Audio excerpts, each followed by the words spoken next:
the minister and her team. Chair,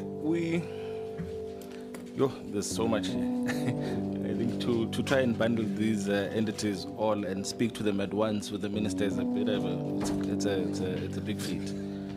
But I would like to echo some of the sentiments shared by some of my colleagues here, in that when we speak about, we've got very fancy words for privatization. And at the end of the day, it's all privatization. And again, we will not support that. Because what you see happening here is, I've said this in the Portfolio Committee of Transport as well, that the standard technique for privatization is to defund, make sure that things don't work, and then people get angry and you hand it over to private capital. And that's exactly what's happening with our entities. And I think the department needs to know that we understand this, that's a standard, that's how you privatize. And from where we stand, we do not want to privatize strategic national assets. So we need to know, and we need to have people's heads roll, people who have been doing this deliberately. Unfortunately, some of them are no longer with us, people who knew exactly what they were doing, and I think everyone here knows who I'm talking about. But when this is treasonous, when you take state entities and you make sure that they don't work, and especially with entities like Transnet, you cannot have a Transnet that's not working, because Transnet is the backbone of the country. It's the backbone of our transport infrastructure.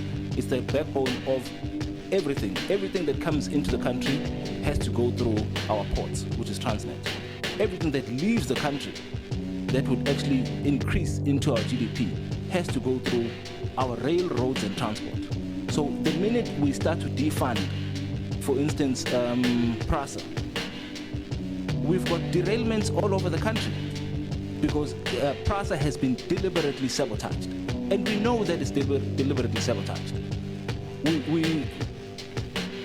If you ask that who has been managing the downfall of these entities and where are they now, they're still enjoying fat cushy jobs wherever they sit. You've got people at Transnet who are sitting here, Minister, that are,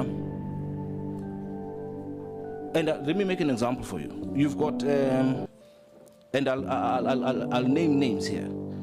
You've got a company called Liquid and Datacentrics at Transnet. Liquid and Datacentrics run parallel and they do the same thing. The one of them, the contract ended 4 years ago, but they're still getting paid today. You've got managers there at Transnet telling you that no, we are managing the handover from Liquid, I think, to Datacentrics, and I stand to be corrected on who's handing over to who here. But 4 years later, they're still telling you that no, they're handing over. And this is the cost of millions.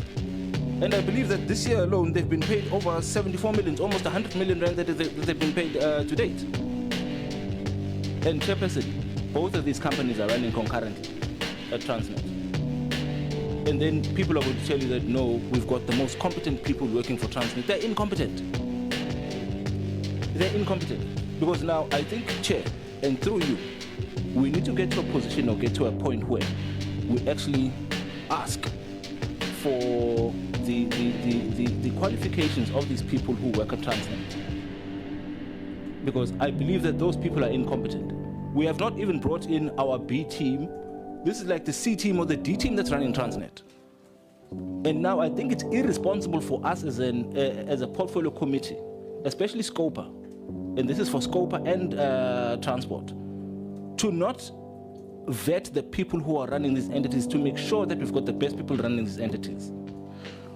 We've got declines in volumes at PRASA, extreme declines, yet you hear the department saying we must privatize.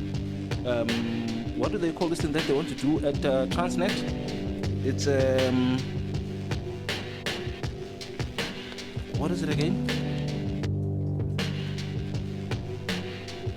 What is this? Describe it, maybe. It's vertical integration. Vertical integration. That's not going to work. They know that's not going to work. They know it's not going to work because now you're saying vertical integration, But then the other day, we sat with the CEO of Transnet, and he said, we do not earn money if we do not move volumes. If they do not move volumes, but they want to take those volumes and give them to private sector, what do they mean?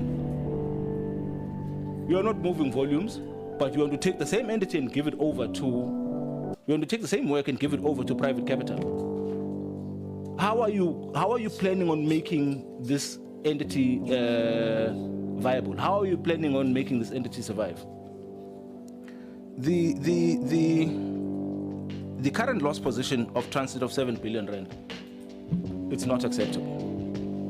6 years ago, 2017, 2018, that entity made a profit of 5 billion rand. Profit, 5 billion rand.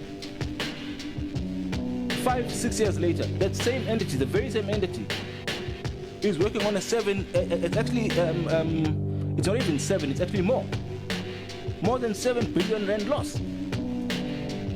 How is that even possible? I don't get it. I beg your pardon? No, members, When you privatize, let's not interrupt. Can we please let the on that one? Chair, on the members, point of order, Chair. Let me take you Okay, on that members. one. On the point of order, Let me Chair. take you on that one, because I think we must agree that we stand On the point of order, Chair. Honorable Kubheka, I want to deal with Honorable Atkins. Please like and subscribe